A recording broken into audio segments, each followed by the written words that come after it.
Hey everyone, today I'm going to be doing ESFJ and ENFJ for the MBTI self-improvement series that I've been working on for quite a while. I put out a survey a while ago, and I'm doing these two because they are both dominant extroverted feeling users. Essentially what's going to happen is I'm going to read through some of the results I got in the survey of advice for the ENFJs, compliments for the ENFJs, and then advice and compliments for the ESFJs. Keep in mind that every single thing written for the ENFJs was written by ENFJs, and everything for the ESFJs was written by ESFJs.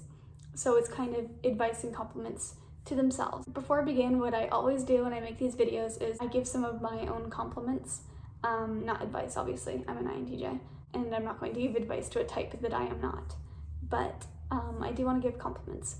So I'm going to be starting off with the ESFJ today, so I'm going to go through all of that for them, and then I will do the ENFJ after. The timestamps are in the caption below if you want to just skip ahead to ENFJ. With that all being said, what I'd really like to emphasize about the ESFJ is their dedication to helping others, because some people do it as like, oh, I'm going to help this person on a whim, or they feel it like as a kind of obligation, but the ESFJs, they see it as like what they want to do in life is help other people. They really put in their heart and soul.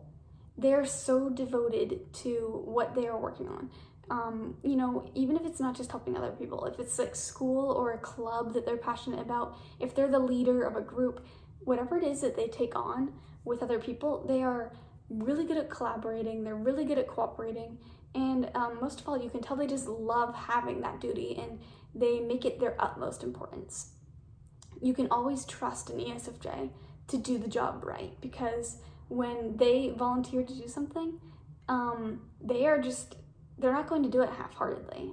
They will make sure that everyone's happy, and honestly, for any sort of project involving groups of people, ESFJs are really good at being the leaders of these, because they know what needs to be done, and they know how to help others and make sure that everyone's working at the same level and that everyone's communicating and working effectively together, while also bringing in an element of empathy and sympathy into everything they do, because they do take into account everyone's feelings, and it creates this harmony between emotion and productivity that a lot of types can't accomplish, but the ESFJ does. So now the advice that ESFJs gave out to other ESFJs. You deserve to be loved the way that you love others. It's okay if people don't like you, and you shouldn't let the fear of their rejection impact your decisions. Don't wear yourself thin. Do one thing at a time. Learn to understand your emotions and deal with them on your own. If you're alone at some point, you can still deal with your mental health. Try not to think that much of what others think. Don't focus on whether what you will say and do will be approved by others. Just don't be afraid to be yourself, even if others won't like it. Focus on yourself a bit more.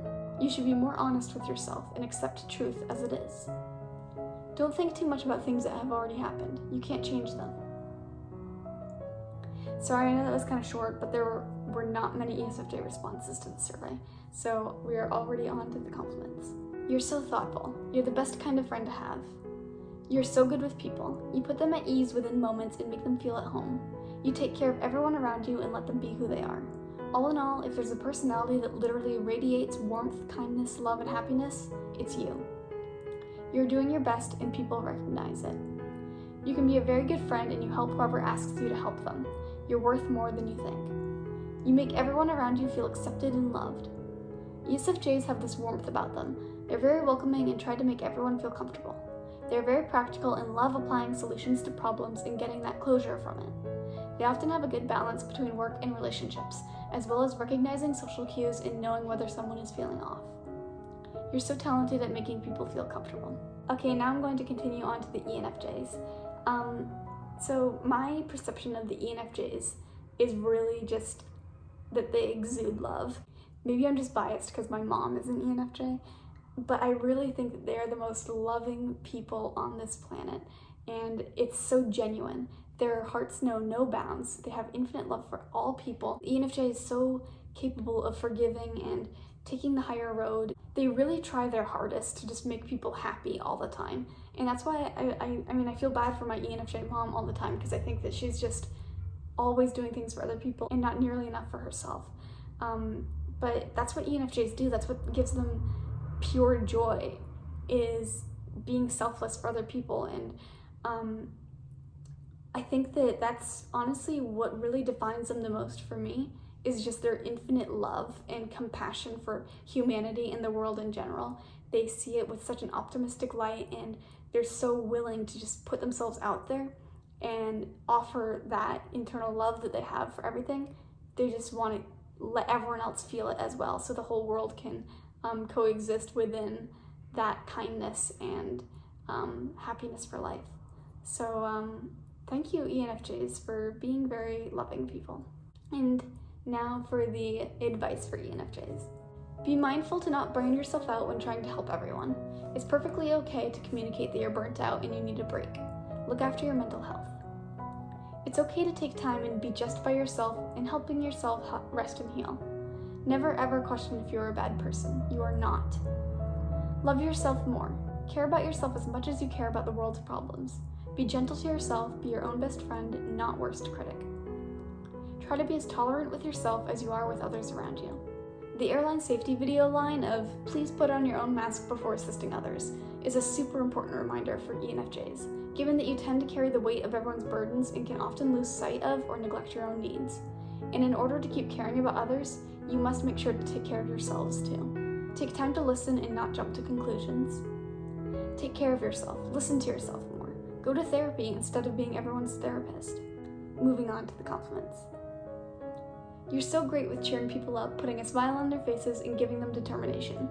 You're also there for people who need you emotionally or materially, and you never stop fighting for your ideas. You do an amazing job of being able to both light up a conversation when it needs it, and know when it's time to listen in order to let others light up the conversation. You always make me feel warm and invited and included. Your presence brings so much happiness to friends, family, and others. You inspire everyone you come in contact with to become better versions of themselves with your words of wisdom and your ability to listen to and empathize with others. You make great lengths to change your small corner of the world, and your efforts to make the world a better place do not go unnoticed. You care so deeply about others and generally know how to comfort or make others feel better about themselves. You really try to include everyone in the decision-making process. You try to get everyone comfortable so that we can have truly productive meetings and get the most important stuff done. Alright, that's it for the FE, Extraverted Feeling users, ESFJ and ENFJ. And if you are an ESFJ or ENFJ watching this video, I hope that it made you feel good, and I hope it helped you to recognize your own selflessness, because both of you deserve the world. So thank you so much for taking the time to watch this video, and don't forget to subscribe if you want to see more MBTI content, because I am not done with this series yet and there will be more videos on MBTI. I hope you have a great rest of your week.